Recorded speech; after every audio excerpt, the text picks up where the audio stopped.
Welcome into the number one show in America. This is Fox 10 Talks, Tuesday, 3 p.m.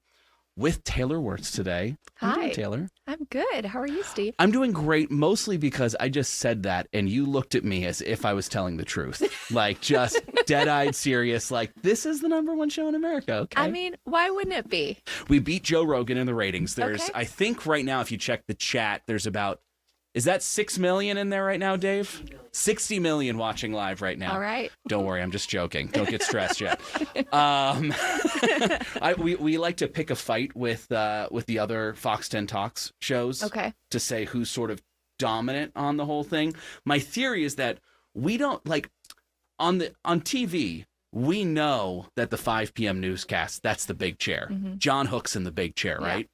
On Fox 10 Talks, we don't know what the big chair is yet. So it's anyone's game. We're fighting it out. I'm saying it's Tuesdays, 3 p.m. This is the big chair right now. Okay, you're in good company. I think so. Yeah. Is this fun? Have you done Fox 10 Talks yet? I've come on a couple of times, but I haven't gotten to stay for the whole thing. The so I'm full excited. co-host experience. Let's go on a journey. Let's do Let's it. figure it out together. Cool. We have awesome guests today. We've got a whole bunch of people joining us. The first guest, you're going to notice that we have toys in front of us. That's not usual. It's because we have llce joining us. How are you doing? I'm doing great. Appreciate you coming in from Phoenix Children's. Thank you for having me. So why do we have an assortment of toys, children's toys in front of us here? Well, with the holidays, around the corner, we have a craziness for like shopping and getting good sales, but we do want to go ahead and bring awareness with making sure we're buying safe toys, especially for children, young ones. So important. So I'm 7, 4, and a 1-year-old. Okay. Yeah, I like your big wide-eyed look there because it is exhausting. That's a variety. It is a variety, and it's a terrifying variety at all times. And the 7-year-old wants to play with Legos and every little tiny pieced thing possible. It has to be like in small pieces for him to be happy. But then you got the 1-year-old running around too. So trying to figure out that balance, it's a real challenge. So what kind of help me out here? What should I be looking for? Well, it's reported by the Consumer Product Safety Commission 2023 that over 154,000 children were admitted into the emergency department. And so a lot of these injuries were due to, children not playing with toys safely or not having the appropriate toy to play with. So we want to go ahead and definitely, bring awareness to that and the importance of making sure you're selecting the appropriate toy for the right child. Mm-hmm. Were you ever hurt by a toy? Like, can you remember as a kid, like being burned by the Easy Bake Oven? Like, I have memories of that. I do remember choking on something. I don't know what it was, to be honest. I just have that's one of my first memories. But do you Terrifying. have any? Yeah, it is. I don't have any memories of choke. I just remember like burn injuries, things like that. I imagine choking's probably like the number one We have thing. choking, we have falls, we have concussions, you name it. Mhm. So lots of concerns. So I see light bright in front of you, and this is wonderfully retro. It looks Yes. just like the ones we had. This is amazing. Classic, right? Are you telling me that these are not safe? So it's not necessarily that they're not safe. So Okay. none of these toys are on the naughty list, but it's more of just making sure that you are looking at the container or the box itself, and you are looking at age. You're looking at the type of battery, what it needs. Does it have a lot of small pieces? So that's what you want to go ahead and look at. This one in particular is ceramic. Oh, I love that. Oh, very Beautiful. cute. But again, this is more for a child that's, 5, 6 years old versus a child that's 2 or 1. So if it falls, now we have, sharp items there. So I mean, that's a good point. We've got 2 tea sets at home for my daughter. One of them's plastic, and the other's like a tin or a metal material of some kind. Because the ceramics, that's great. I mean, it feels adorable. high end and, Right. and all that. But you're right. A 1-year-old comes in. What do they smash it on the edge of a table? Now we have an injury, to the hand, to maybe putting that in their mouth. Mm-hmm. So I know they say, I don't see one on the FAO Schwartz one here, but like they say numbers on them, right? Yes. Yeah. So like this one is a perfect example. This one says for children 3 and up. But now you have so many pieces that are smaller. And so what I have here is the inner tube of toilet paper roll. Okay. So this is just an activity for parents to do at home. So if in doubt, if it's a choking hazard, We want parents to think of this as the opening of the windpipe of a child. If it goes through, you have a choking hazard. So when you have products that you're not quite sure if it needs a button battery, like this is an example. Those batteries, they scare me. Right. Oh, they scare me. So lots of damage, lots of serious injuries. You find them in clothing, you find them in toys, in children's books, and a lot of people do not know that, right? Yeah. So, if in doubt, if you have a button battery missing, you definitely want to go ahead and get medical attention for that. Really interesting. And then I see you got the bag of... these are the water beads. And I feel like there's lawsuits about these all the time and things, yeah. There's a brand that's recalled, however, the product is still being sold. And so if pets get a hold of this is going to be quite dangerous. And you can see here that it starts very, very small. But once you go ahead and add water to it, it expands. So that means that's a liquid of any kind. So kid swallows that little bag, that's what goes into their stomach. And that can be very problematic. Yes. Appreciate all the tips and the advice here. Thank you so much. Anything else you kind of want to just get out there for parents to know this holiday season? Absolutely. I would say scooters, roller skates, e-bikes are like so popular right now. Include the helmet. If you are gifting an e-bike, make sure that you have the right helmet for that e-bike. And read the reviews. Before you purchase, read the reviews. Make sure that it's not recalled. Make sure that you're looking at the labeling and make sure that you have the right, age. Especially if you're buying something on eBay or whatnot, buying something online resale, check to see if it's been recalled. Because, man, almost like every toy, it feels like every 3 years we recall them. So you got to just be on top of that. llce, really appreciate you joining us. Yeah. Thank you so much. Thank you. All right. Taylor, we got our next guest right now, who is at, I think, Shopping HQ. Okay. This the big one. The Mall of America. Well named for its size. So we got Kennedy Hayes out there this morning. Good morning to you. With the background you have there, Kennedy, I got to say happy holidays to you as well. Tell us what you've learned a little bit about all of the shopping season. Hi, Stephen Taylor's happy holidays to you as well. Well, the numbers are in from NRF, newly released today. A record amount of people turned up to shop between Thanksgiving and Cyber Monday this year, 203 million people to be exact. According to the National Retail Federation, turnout was also strong, both in line and in stores. And I've been hanging out here at the Mall of America, talking to shoppers about their holiday shopping strategies this year. Like to visually see things and feel things, so going in person to stores is is more fun for me, I'd say. I don't really shop in person most of the time because I kind of get scared of the stores, but I do a lot of online shopping, but a lot of the times the deals are still here, so coming after Black Friday is kind of my strategy.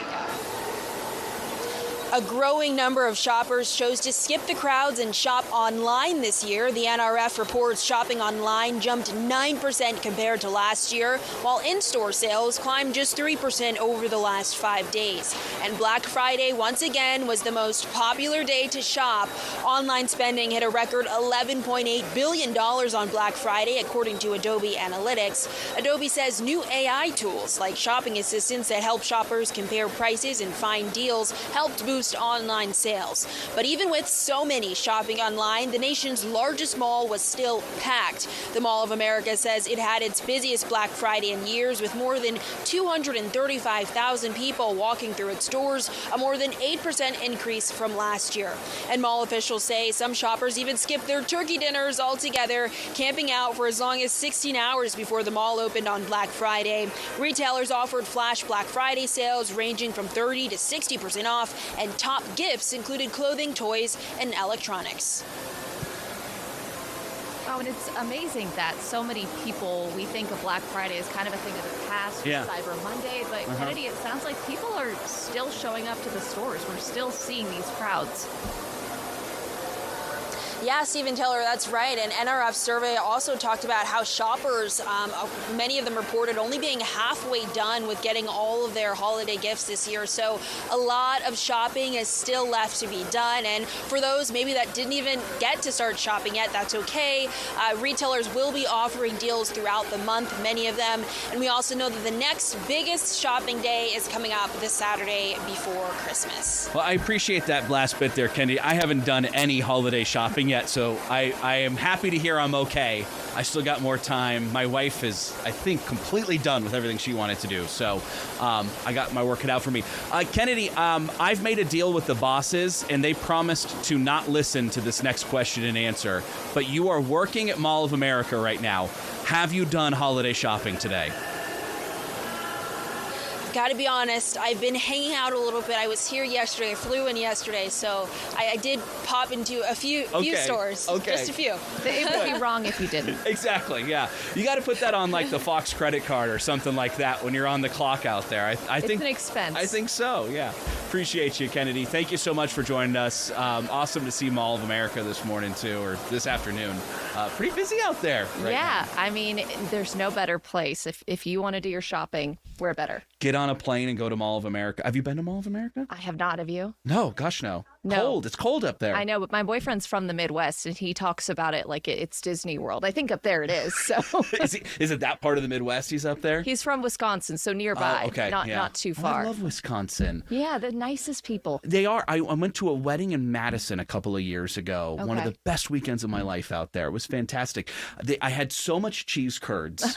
That's all he talks about. Yeah, there was a food truck there. I got to think of it because I want to give him a shout out. Curd Girl. Okay. The Curd Girl. It was great. They were like this award-winning little thing, and it was just her and her friend, and they had like the little truck there, and they were pumping out these cheese curds that were. I mean, cheese, beer, and the Packers pretty much sums up the Midwest. The Midwest, so perfectly. You got a good chunk of it out of the way. Have you done any holiday shopping yet? I did, actually. I did a lot of, I hope my family isn't watching this. But Reveal. Ruin Christmas. I don't think the boyfriend is. So his birthday was Thanksgiving, but he ditched me and is in Florida right now. So I got all of his late birthday presents and his Christmas presents done at once. Smart. So it sounds like you still have some work to do, though. I do. So I am, as much as you hate to be a stereotype, as the years have gone on, Christmas morning is mostly a surprise for me, too, when my kids open presents. Because my wife does 95% of the shopping for the kids. I'm like, oh, that's a really good idea, honey. Yeah, that was good. Yeah, that was do you take credit or do you, or is it Santa? I take credit. You have to take credit.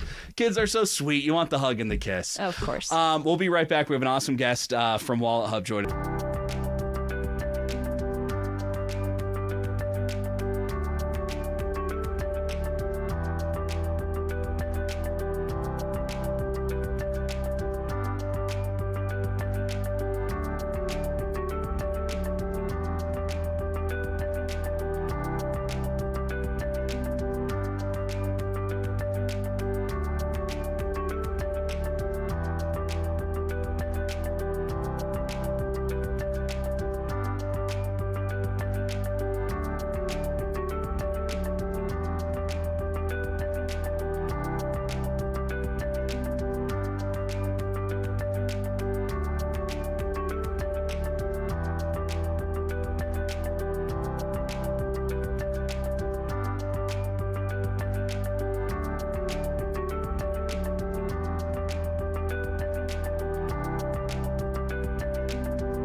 Welcome back in.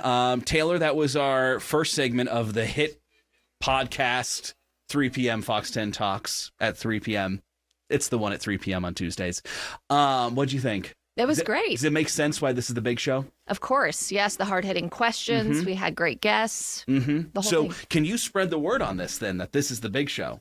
Because I need allies in the newsroom to get the message out. Okay, I mean, like you said, we have no numbers to, go against that. So why That's not? right. I mean, Dave probably does have the numbers, but but okay, we're not gonna listen to the numbers, Dave. We don't need to dive into them. Who we do need to dive into some numbers with, though, is Chip Lupo over at WalletHub. Chip, good to see you. Thanks so much for joining us here.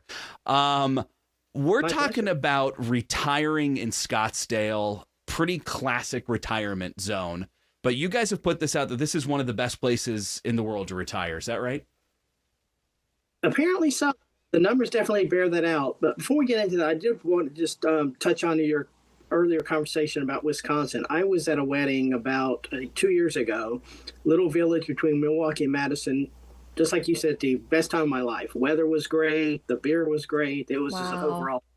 I love it. Thank you for pointing that out, Chip. So we have very unexpectedly on Fox 10 Phoenix gone all in on Wisconsin this half hour, being one of the best places to live in we America. have a lot of snowbirds down here, so I think we're going to get a lot of people making a lot of people very happy. Wait, and Chip, it was a summer wedding, I'm going to guess, right?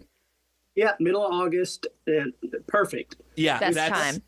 Yeah, I'm in Columbia, South Carolina, and we wouldn't dare schedule a wedding for the middle of August when it's 97 degrees and humidity to match. No. Keep it earlier the better. I've got family in South Carolina, too. I love South Carolina. That's another fantastic state. Wisconsin's a better place to be in August. I agree. Yeah. No doubt. Okay, so let's get back to Scottsdale here. Another, elite place to live in this world. So how did the numbers shake out on this one to make Scottsdale number one? Or number two? Now, of course, there's a number of places in and around the Phoenix Metroplex to retire, but Scottsdale is more or less in a class of its own because, there's a lot to do for retirees. That's the one thing, because it's ranked second overall in our study. There's plenty for folks 65 and over to do adult volunteer activities. There's a tremendous number of public and municipal golf courses, plenty of museums, things such as book clubs per capita. Everything is there for retirees to enjoy life in Scottsdale. The one thing that it does have against it, and I think this is true for the greater Phoenix area, it's a little pricey. It's the cost of living is not cheap. The cost of adult day health care is pricey. It's also not very walkable, and I'm sure this is a common complaint amongst your viewers. There's a serious lack of public transportation in and around Scottsdale and the Phoenix Metroplex. Yeah, Chip, I have to say, I moved here from Florida a few months ago, which, many people classify as the retirement capital of the world. And I would agree with that from what I saw. And when I moved here, I said it's very different, but really similar lifestyles. It's that resort living. We have mountains instead of the beach. We have dry heat, thank goodness, instead of humidity. But there's just that kind of resort living. Everyone's by the pool. Everyone's by the golf course. There's shopping. It's similar in a lot of ways, which you wouldn't think. In a lot of ways, it is Florida West. And what the one common denominator those two states do have also, and this is becoming more and more of a theme, with inflation and the cost of everything going up, is it's very tax friendly in Arizona. Not many people know that, and maybe that's a good thing, but tax friendliness is another reason to settle down in Arizona. There's no estate taxes, no inheritance taxes, and of course no state income taxes. This is kind of all speaking to me right now. I've got my parents and then my in-laws that are all looking at, they're retired right now, all figuring out their retirement lives. And I have been pitching all of them on moving to Arizona pretty hard. So the knock on Scottsdale is the cost of it, you said. What if you lived in an area around Scottsdale, thinking Mesa, that's a lot more affordable, but you're still a 10-minute drive to Scottsdale. You still have all those amenities, but you're doing it in a lot more affordable way. Does that sort of hack the system? Yeah, Mesa would make sense. Peoria and Gilbert, they rank lower in other areas. Maybe you have to sacrifice a little bit in terms of activities, maybe, but it is it's more affordable. Tucson, Chandler, all of those are great places to retire. Yeah. But again, Scottsdale was top. A little pricey, but it's the total package. You would have to give up something one way or the other. Phoenix, maybe you'd have to tolerate a little higher crime rate, perhaps, or cost of living being even higher in Phoenix. And again, the public transportation issue is going to be a huge ordeal or a huge problem for a lot of people, particularly someone who's lived up north and is used to subways and public transit. Would probably not do well in Scottsdale or in the Phoenix Metroplex. I have to push back on you just a little bit just because I live in Gilbert, so I'm not going to recommend Gilbert to my in-laws and my parents. You don't want them next door? Not next door. Well, you could have a everybody loves Raymond thing. You can have them live right across the street. Exactly. No, that sounds atrocious. One big happy family. Can you imagine? Oh my goodness. That sounds awful. And I love my family, but that there's sounds something awful. about after you move out of the house, you just can never be that, you've got to have some separation no matter how much you love them. Chip, one question I had for you, with Florida too, a lot of people from the Midwest come down here and they kind of live that snowbird lifestyle, but it sounds like a lot of people are retiring down here full time. Yeah, that's starting to be a trend too. Now, again, it comes down to overall affordability. And I think what you've seen in the last several years is that states that are wanting to make themselves more retirement haven are up in the ante. They're improving their healthcare facilities, and they're making it generally overall affordable because more and more people are looking at the total package now rather than the conventional wisdom would always be you work your career, you move to Florida. I mean, end of story. But now I think, like Minnesota, for example, Minneapolis is number 3 on our retirement list. Not exactly that's not the first place I would think of, but Minneapolis, world-class healthcare facilities. So people are starting to take other factors into account other than the fact that it's warm weather and it may be a little bit more affordable with no inheritance or estate taxes. As my mother-in-law always says, every pot has its lid. So if you want to retire in Minneapolis, so be it. Chip Lupo, thank you so much. Really appreciate you joining us from WalletHub and talking about the awesomeness of the Valley for retiring. You're great. Thank you. Talking about awesomeness, Taylor. We have a coworker who just had something happen to him that I'm deeply jealous of. Like, unhealthy jealous of. Like bucket list? Yeah, and I'm planning to just yell for the next 15 minutes here as we bring in Blake Niemann. He'll sit back. Yeah, that's a good move. You're going to want to take the headphones off. Blake, I'm a big Blake fanboy, as you know this. Big supporter of yours. You were over intern at Sun Devil Source. That's right. We stole you away from Chris Cartman, brought you here to Fox 10. Yeah. And in a span of, how long have you worked for us? 3 months? 8 months now. Time's been flying by. It has been. You've become a Heisman voter. Yes. I vote upon the Heisman Trophy, the most prestigious award in college football. How did this happen? You just announced it a week ago, right? An age limit? I mean, you've got to be the youngest. I'm sorry. 75 or older, I think. Yeah. Yeah, I don't know. I don't know the data on that. Someone can maybe look it up, but 21's pretty young. Wow. You might actually be the youngest Heisman voter. I would love to know that. That would be kind of fun to know. So how did this all come to be? Give us the background here. Well, shout out to ASU's Doug Tamro, the man who's been there for years upon years upon years. He was there with Pat Tillman and Jake Plummer and the guys, and he's still there, still running around, helping everybody out. He's their sports information director.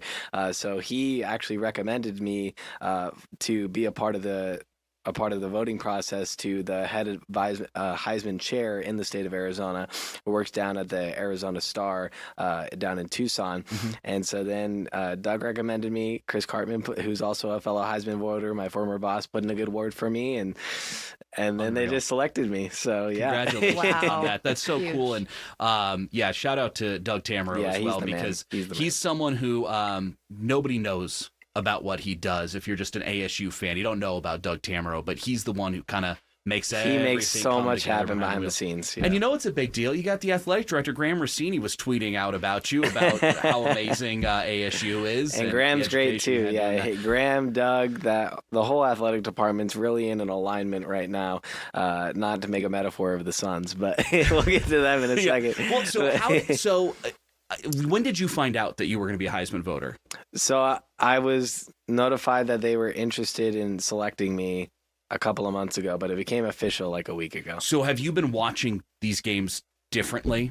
A little bit. Yeah. I mean, with an eye of like who I'm liking for the Heisman for sure. Mm-hmm. And there's definitely some contenders. I mean, it's a quarterback heavy award. So right now, in contention for my list, like Fernando Mendoza leads the country in passing touchdowns. Indiana's undefeated. So I'm going to be absolutely locked into the Big Ten championship this weekend because the winner of that game is by default the best team in the country going into the playoff. They're the last two undefeated teams, with Texas A&M losing to Texas.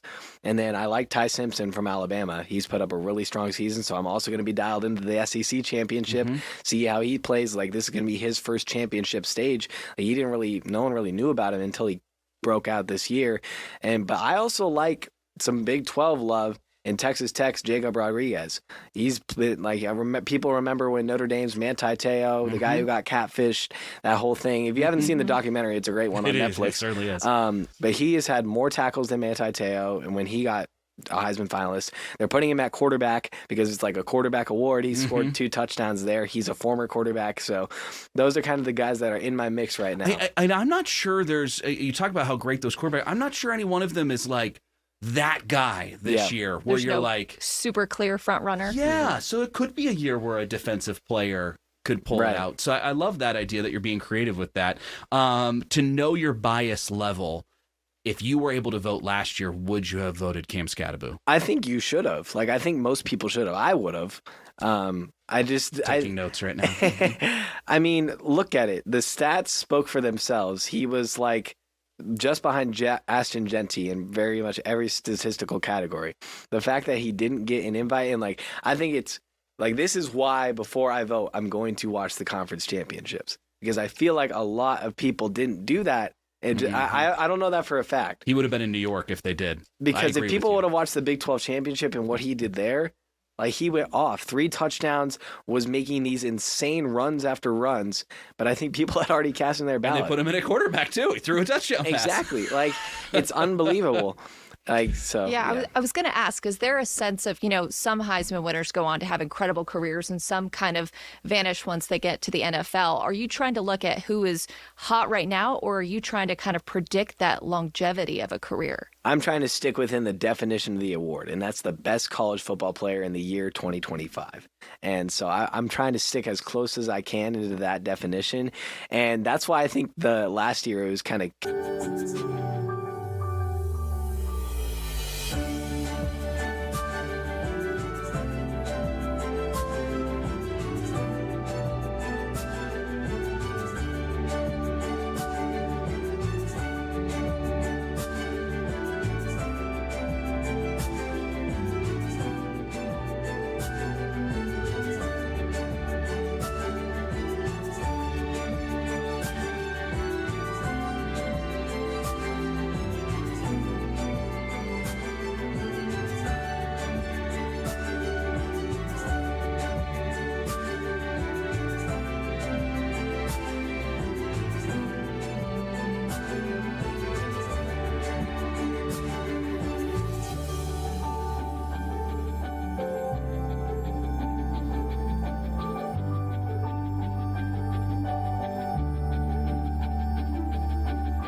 Welcome into the number one show in America. This is Fox 10 Talks, Tuesday, 3 p.m. with Taylor Wirtz today. How you doing, Hi. Taylor? I'm good. How are you, Steve? I'm doing great, mostly because I just said that and you looked at me as if I was telling the truth. Like, just dead-eyed serious, like, this is the number one show in America, okay? I mean, why wouldn't it be? We beat Joe Rogan in the ratings. There's, Okay. I think right now, if you check the chat, there's about, is that 6 million in there right now, Dave? 60 million watching live right now. All right. Don't worry, I'm just joking. Don't get stressed yet.